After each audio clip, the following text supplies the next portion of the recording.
warahmatullahi wabarakatuh. Saya Vina Lutfiana, NIM 0401519035. Di sini saya akan membahas mengenai metode penelitian kuantitatif. Ya, nanti kita akan membahas mengenai satu, ada pengertian penelitian kuantitatif, dua, ciri-ciri penelitian kuantitatif, tiga, populasi dan sampel, 4 jenis-jenis penelitian kuantitatif, 5 prosedur penelitian, 6 ada kelebihan dan kekurangan penelitian kuantitatif. Langsung saja yang pertama yaitu tentang pengertian dari penelitian kuantitatif. Di sini penelitian kuantitatif merupakan salah satu jenis penelitian yang spesifikasinya adalah sistematis, terencana, dan terstruktur dengan jelas sejak awal hingga pembuatan desainnya.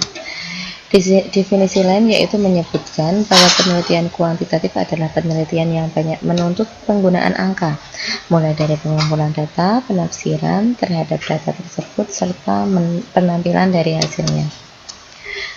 Kemudian ada ciri-ciri penelitian kuantitatif. Yang pertama yaitu berpijak pada konsep positivistik. Kedua, ada kenyataan berdimensi tunggal, fragmental, terbatas atau fixed. Dan kemudian hubungan antara peneliti dengan objek lepas, peneliti dari luar dengan instrumen standar yang objektif. 4. Setting penelitian buatan lepas dari tempat dan waktu. Kemudian kelima, ada analisis kuantitatif, statistik, objektif. Dan yang terakhir adalah hasilnya seperti itu.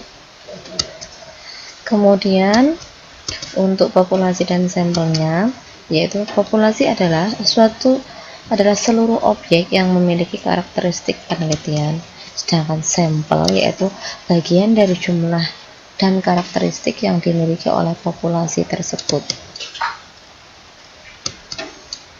Jenis-jenis penelitian kuantitatif yang bersifat eksperimental, yaitu ada 3, eksperimen murni, semu, lemah, dan subjek tunggal. Kemudian sedangkan ada penelitian kuantitatif yang bersifat non-eksperimental, ada deskriptif, survei, ekspofaktor, komparatif, dan correlation atau penelitian. Kemudian penelitian eksperimental merupakan penelitian yang paling murni kuantitatif. Penelitian eksperimental merupakan penelitian laboratorium, walaupun bisa juga dilakukan di luar laboratorium, tetapi pelaksanaannya menerapkan prinsip-prinsip penelitian laboratorium. Kemudian ada prosedur-prosedur eksperimental, yaitu ada prosedur-prosedur khusus yang digunakan selama proses eksperimentasi. Penjelasan ini bisa meliputi pembahasan mengenai jenis rancangan eksperimentasi, alasan-alasan yang digunakan, model visual untuk membantu pembahasan mengenai prosedur-prosedur dan prosesnya. Berikut ini ada penjelasan yang pertama, yaitu menunjukkan jenis rancangan eksperimentasi yang akan digunakan dalam penelitian. Kemudian menunjukkan pula yang ingin dikomparasikan, menyajikan diagram atau gambar. Kemudian komponen-komponen rancangan metode eksperimen.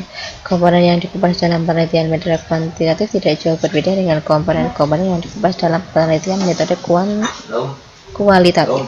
Hanya saja di sini lebih bersifat tetap, seperti ruang objek penelitian, variabel, instrumen sudah ditentukan oleh peneliti yang bersifat tetap. Kemudian pada sub ini akan membahas komponen-komponen tersebut dan menyajikan informasi tentang rancangan eksperimen. Ada partisipan, variabel, instrumen dalam materi, prosedur-prosedur, dan juga desain eksperimen. Instrumentasi dalam materi adalah selama penelitian eksperimen, khususnya pada tahap pre-test atau post-test atau keduanya, peneliti biasanya melakukan observasi dan pengukuran menggunakan instrumen-instrumen yang tersedia. Materi-materi yang akan digunakan selama proses eksperimentasi yaitu seperti ini. Pertama, mendeskripsikan instrumen-instrumen yang diisi atau diselesaikan, menjelaskan secara menyeluruh materi-materi yang digunakan pada proses eksperimentasi. Ya, desain eksperimennya bisa dilihat, yaitu terdapat beberapa bentuk desain eksperimen yang dapat digunakan. Ada pre-experimental design, through experimental design, yang keempat ada yang ketiga ada factorial design, dan yang keempat terakhir yaitu quasi experimental design.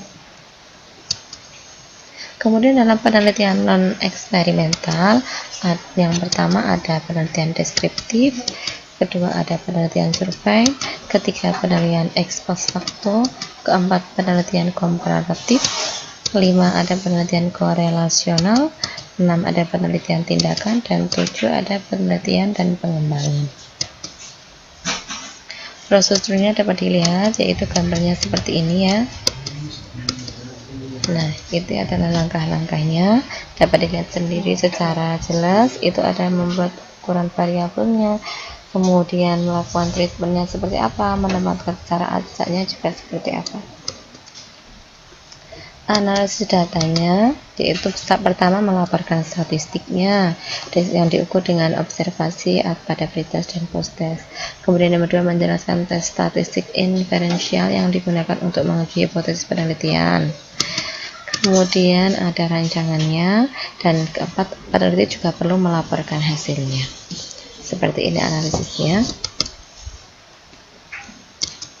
Dan kelebihan dan kekurangan dari penelitian kuantitas sendiri, yang kelebihannya yaitu dapat digunakan untuk menduga atau meramal. Hasil analisisnya dapat diperoleh dengan akurat bila digunakan sesuai aturan. Kemudian dapat digunakan mengukur interaksi hubungan antara dua atau lebih dari variabel, dan dapat menyederhanakan realitas permasalahan yang kompleks atau rumit dalam sebuah model.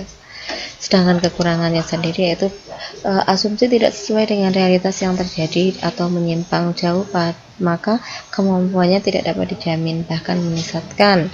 Data harus didistribusikan normal, hanya dapat digunakan untuk populasi dan sampel, tidak digunakan. Ya, demikian presentasi dari saya.